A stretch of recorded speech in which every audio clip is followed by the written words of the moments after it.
नमस्कार दोस्तों, जय जोहार। मैं कौशल तिवारी और बिहनिया संध्या में आपका स्वागत है। मंत्रिमंडल के गठन को लेकर मोदी सरकार पर एक बार फिर स्वेच्छाचारिता और मनमानी का आरोप लग रहा है। कहा जा रहा है कि पूरे मंत्रिमंडल के गठन को लेकर देश के प्रधानमंत्री नरेंद्र मोदी, राजनाथ सिंह, अमित शाह और जेपी नड्डा ने अपनी जमकर चलाई और किसे काटना है किसे रखना है इसे लेकर खूब मनमानी की। यहां तक कि संघ के सुझावों की भी अनदेखी करने की खबर है। हालांकि संघ के कुछ सुझाव मान लेने की भी चर्चा है, जिसमें नितिन गडकरी और शिवराज सिंह चौहान को मंत्रिमंडल में शामिल करना और स्मृति ईरानी को मंत्री नहीं बनाना। ये संघ, इसके अलावा संघ ने विभिन्न राज्यों में अपने पसंदीदा सांसदों के नाम दिए थे, जिसे दरकिनार कर दिया गया है। यानी पहले ही दिन से मोदी मंत्रिमंडल विवादों में घिर गया है, कहा जाए तो गलत नहीं होगा। विवाद की शुरुआत हालांकि एनसीपी नेता प्रफुल्ल पटेल के राज्य मंत्री स्वतंत्र प्रभार बनाए जाने को लेकर शुरू हुआ था, लेकिन अब भीतर खाने से जो खबर आ रही है वह कह रही है कि संघ नरेंद्र मोदी, अमित शाह और राजनाथ सिंह से बेहद नाराज है और शीघ्र ही मिलकर अपनी नाराजगी भी जाहिर करेगी। हालांकि संघ इसलिए खामोश है क्योंकि 2025 में उन्हें 100वीं वर्षगांठ मनाना है और इस 100वीं वर्षगांठ में सरकार की मदद हर हाल में चाहिए। हालांकि हमने पहले ही कहा था,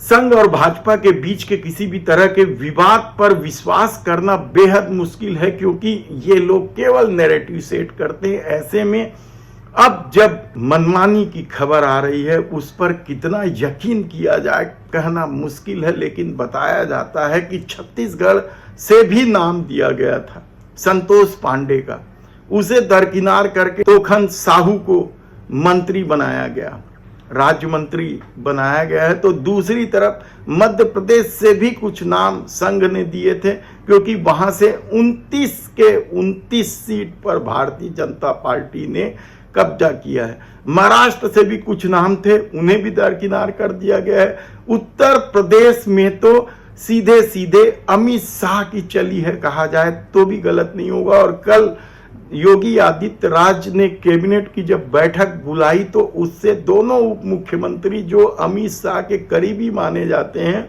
बैठक से नदारद रहे। तब ऐसी परिस्थिति में क्या अब जो सहयोगी दल हैं उनके लिए मोदी सरकार की यह रीति नीति दिक्कत पैदा करेगी या परेशानी पैदा करेगी, कहना बेहद कठिन है। क्योंकि सत्ता तो बेमेल ढंग से बन चुका है और यह कितने दिन टिकेगा इसकी कोई गारंटी नहीं। यदि शरद पवार की माने तो उन्होंने 5 महीने शांत रहने के लिए इंडिया गठबंधन को कहा है और 5 महीने मतलब 2024 का बीत जाना और 3 राज्य महाराष्ट्र, झारखंड और हरियाणा में चुनाव निपट जाना।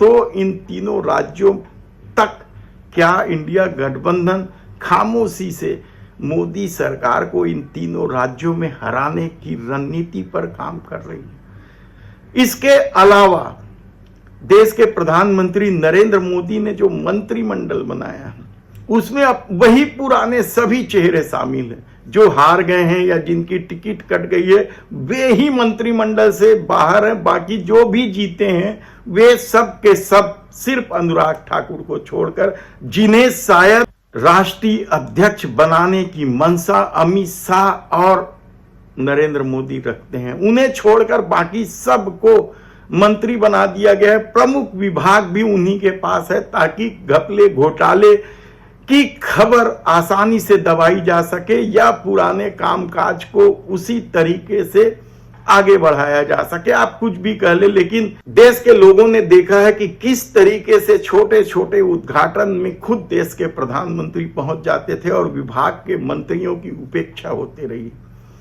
यही नहीं, वंदे भारत एक्सप्रेस को सफल बनाने के लिए किस तरीके से सामान्य पैसेंजर ट्रेनों की हालत खराब कर दी गई।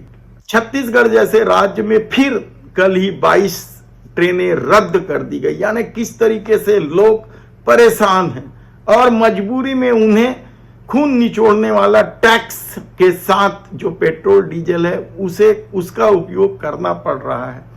टोल प्लाजा में भी रेट बढ़ा दिया गया है। लोग त्रस्त है, पहले ही त्रस्त थे कि कई तरह के सवाल उठते रहे कि जब रोड टैक्स पहले ही दे देते हैं तो फिर टोल प्लाजा के रूप में नया टैक्स क्यों लिया जाता है। लेकिन अब जुलाई से बढ़ा दिया गया है।